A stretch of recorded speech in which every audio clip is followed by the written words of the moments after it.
الحمد لله رب العالمين والصلاة والسلام على أشرف الأنبياء والمرسلين وعلى آله وصحبه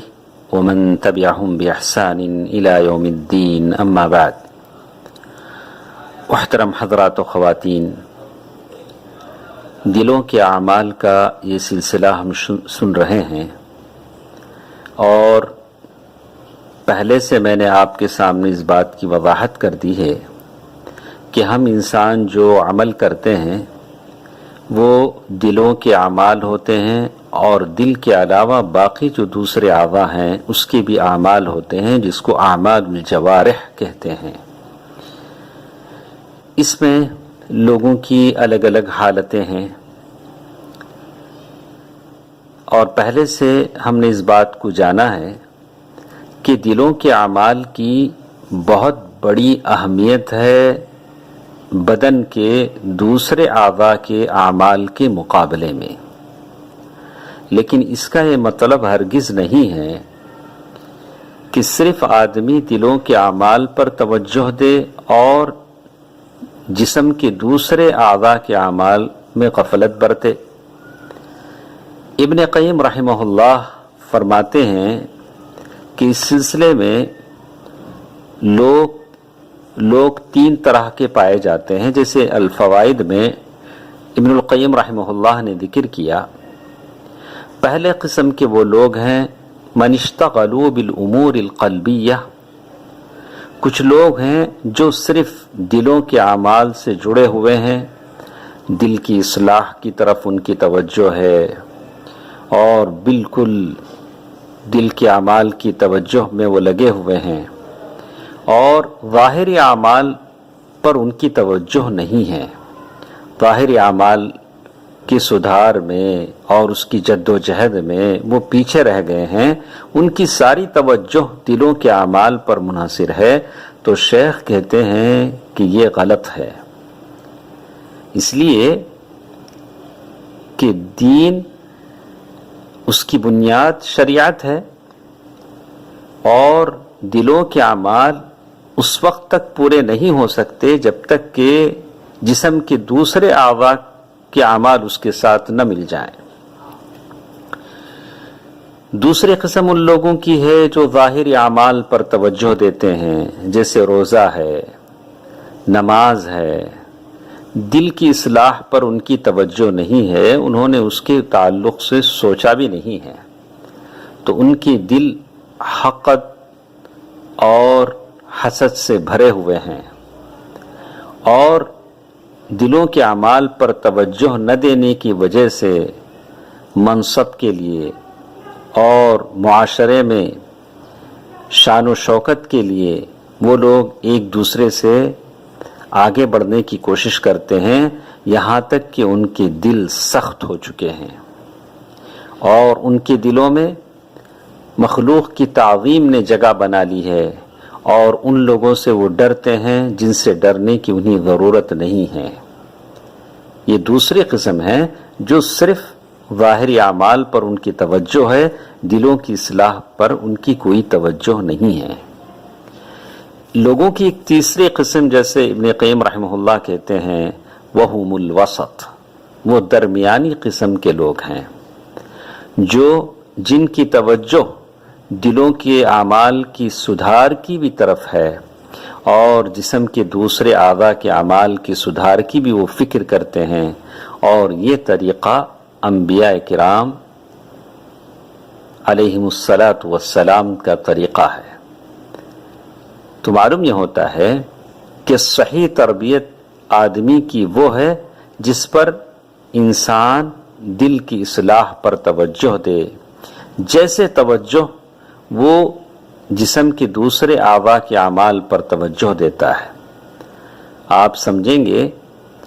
کہ آپ نے سنا بھی ہوگا، سیرت میں واقعہ بار بار ذکر کیا جاتا ہے کہ ہرقل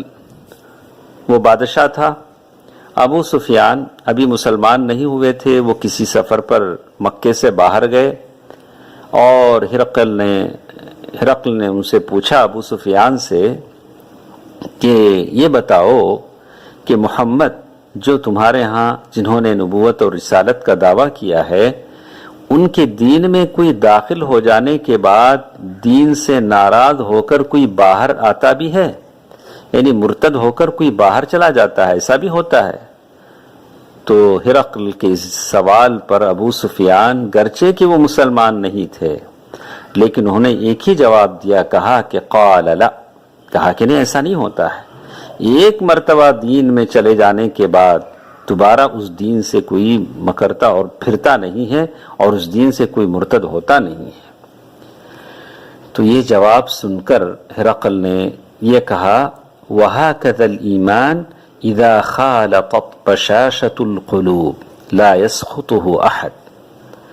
بالکل ایمان کی یہی کیفیت ہوتی ہے جب وہ دل میں مل جاتا ہے اور دل کی گہرائی میں ایمان اتر جاتا ہے تو پھر کوئی اس کو ناپسند نہیں کرتا ہے، اس ایمان سے کوئی ناراض نہیں ہوتا ہے، اس ایمان کو کوئی چھوڑتا نہیں ہے۔ تو ایک مرتبہ جب ایمان بری طرح آدمی کے دل میں اتر جاتا ہے تو کسی قیمت پر سچا بندہ، سچا مومن اس ایمان کو چھوڑنا پسند نہیں کرتا ہے۔ اسی لیے ہم نے دیکھا کہ مکے کی اس سنگلاخ وادیوں میں صحابہ کرام میں سے چاہے مرد ہو عورتیں، انہوں نے اپنے جان آفرین کی سپرد کر دی، اللہ تبارک و تعالیٰ کی سپرد کر دیا، شہادت کا مرتبہ حاصل کر لیا اور اپنے بچوں کو یتیم کر لیا، اور پھر لیکن کسی حالت میں ایمان کو چھوڑنا پسند نہیں کیا۔ اسی لیے شیخ الاسلام ابن تیمیہ رحمہ اللہ اہل السنہ والجماعہ کے بارے میں جب ذکر کرتے ہوئے خصائص کے بارے میں کہتے ہیں کہ ان لوگوں میں سے کوئی ایسا نہیں تھا جو دین سے واپس پلٹا ہو۔ آج لوگ چاہتے ہیں کہ لوگ دین کو چھوڑ دیں اور چلے ان کے راہ پر، جیسے لوگ کہتے ہیں چلو ادھر کی ہوا ہو جدھر کی، لیکن انہیں نہیں پتا کہ ایک مرتبہ دین جب سینے میں اتر جاتا ہے، دل میں اتر جاتا ہے، اگر وہ عذاب دیے جائیں، اگر انہیں تکلیفیں دی جائیں، اگر پھانسی کے پھندوں پر انہیں کھڑا کر دیا جائے، فتنوں میں مبتلا کر دیا جائے، لیکن ہرگز وہ اس سچے دین سے واپس نہیں پلٹیں گے، اس سچے دین کو نہیں چھوڑیں گے اور پھر کفر کی راہ ہرگز وہ اختیار نہیں کریں گے۔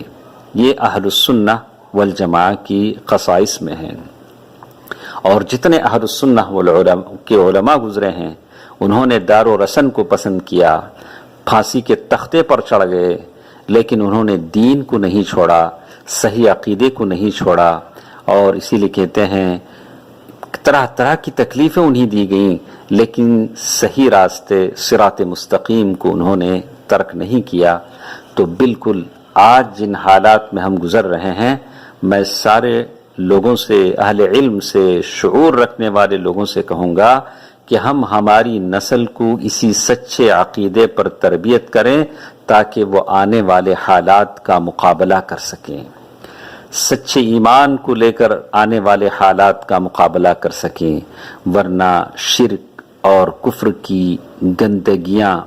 ان کے دلوں میں اگر باقی ہیں تو آنے والے حالات کا مقابلہ کرنا ان کے لیے بہت مشکل ہوگا۔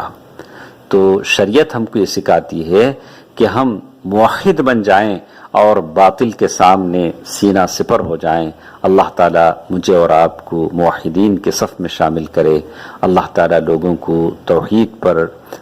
پر لانے، ان کو صحیح دین سکھانے کی مجھے اور آپ کو توفیق دے، آمین۔ والسلام علیکم ورحمۃ اللہ وبرکاتہ۔